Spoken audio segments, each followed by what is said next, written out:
अगर आप ये 5 बातें विराट सर की कही हुई सुनते हैं और उसे अपने जीवन में अपनाते हैं तो फिर आप कभी नहीं हारोगे अपनी लाइफ में। ये मैं आपको लिख के दे सकता हूँ। So without doing any further delay let get started. पहला है आत्मविश्वास और कड़ी मेहनत आपको हमेशा सफलता दिलाएगी। आप जीवन में बड़े सपने देखने की इच्छा रख सकते हैं, लेकिन इच्छाएं अपने आप में अपर्याप्त हैं। अपनी इच्छाओं को वास्तविकता में सफल बनाने के लिए आत्मविश्वास होना महत्वपूर्ण है। तो आप इसके बारे में कैसे सोच सकते हैं? जब रिजल्ट आपके फेवर में ना हो तो ज्यादा आत्मविश्वास वाले लोग हमेशा उनका सामना करके आगे बढ़ते हैं। इसके अलावा स्वयं पर विश्वास के साथ व्यक्ति विपरीत परिस्थितियों में भी बदलाव ला सकता है या परिस्थितियों को अनुकूल कर सकता है। इतना ही नहीं, यदि आप इसके लिए प्रयास नहीं कर रहे हैं तो सफलता यूं ही आपके पास नहीं आएगी। स्थिरता और एकाग्रता पर आपको कड़ी मेहनत करने की आवश्यकता है। अपनी सफलता के अंतिम लक्ष्य पर ध्यान केंद्रित करने के लिए आपको विभिन्न कौशलों विचारों के साथ प्रयोग करने की आवश्यकता होगी। निश्चित रूप से आपको रास्ते में असफलताएं मिलेगी, लेकिन ये आपके जीवन का एक हिस्सा है, इसलिए आगे बढ़िए। दूसरा है मुझे दबाव में खेलना पसंद है।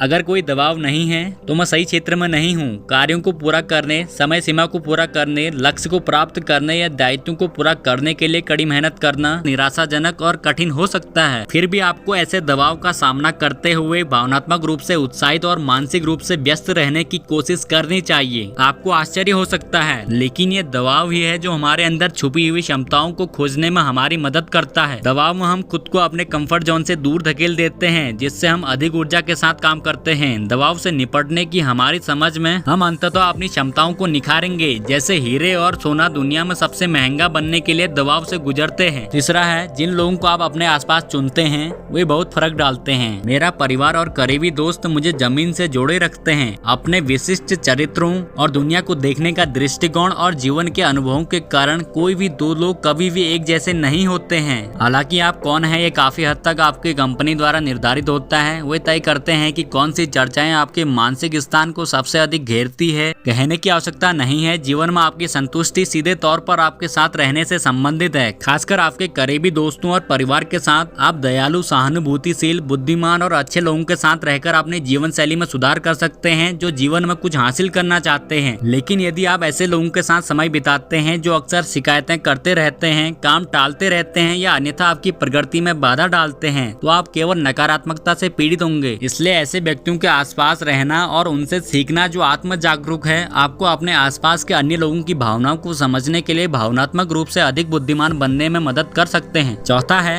अपनी ताकतों को पहचानें, अपनी कमजोरियों पर काम करें। हर सुबह आप जिसे शीशे में देखते हैं उसे पसंद करना ही असली उपलब्धि है। हमारी कथित शक्तियों और कमजोरियों के आधार पर श्रेष्ठता या हीनता की भावनाओं को आधार बनाते हुए दूसरों के संबंध में अपना मूल्यांकन करना हमारे लिए आम बात है। यदि आप जीवन में सफल होना चाहते हैं तो आपको हमेशा अपनी ताकत से खेलना चाहिए, जो कि किसी भी क्षेत्र में हो सकता है जिससे आप महानता प्राप्त करते हैं। अपने आप को थोड़ा आराम दें और अपनी ताकत पर विचार करें, फिर उन्हें नोट कर लें और किसी साक्षात्कार, किसी कार्यक्रम आदि जैसी महत्वपूर्ण चीजों से पहले उन पर एक नजर डालें। खूबियों के अलावा कमजोरियां भी है। हालांकि आम धारणा के विपरीत आपको अपनी कमजोरियों को अपने ऊपर हावी नहीं होने देना चाहिए। इसके बजाय आपको इन पर काम करके और इसे पार करने के लिए एक बाधा के रूप में स्थापित करके काम करना चाहिए। शक्तियों के समान आप अपनी कमजोरियों को नोट कर सकते हैं और उन पर सफलतापूर्वक विजय प्राप्त करने के बाद उन्हें हटा सकते हैं। लास्ट यानी कि पांचवा, एक महान रवैये से अधिक प्रभावशाली कुछ भी नहीं है, यानी कि ग्रेट एटीट्यूड। ग्रेट एटीट्यूड को आप अपने जीवन में उतारकर और अधिक प्रभावशाली देख सकते हैं, लेकिन आपको असभ्य होने और आत्मविश्वासी होने के बीच के अंतर को याद रखना होगा। बाहरी तौर पर एक असभ्य और आत्मविश्वासी व्यक्ति के बीच अंतर बताना मुश्किल हो सकता है। दोनों ही अपनी क्षमताओं के मामले में मुखर हो सकते हैं और अपनी ताकत के आधार पर खेलने में कोई परेशानी नहीं होने पर अपने लिए वकालत कर सकते हैं। हालांकि आत्मविश्वास और अशिष्टता के बीच एक स्पष्ट अंतर है और ये महत्वपूर्ण है कि हम अंतर सीखें। असभ्य लोग अक्सर ये विचार रखते हैं कि वो वास्तव में जितने महत्वपूर्ण हैं उससे वो अधिक महत्वपूर्ण है। हालांकि जो लोग अपने आत्मविश्वास में स्वस्थ होते हैं वे अपनी क्षमताओं से अवगत होते हैं और उन्हें कहाँ कुछ काम करने की आवश्यकता हो सकती है। इसलिए अपनी कथित कमियों को बेचैनी बढ़ाने की अनुमति देने के बजाय आपको मदद लेनी चाहिए।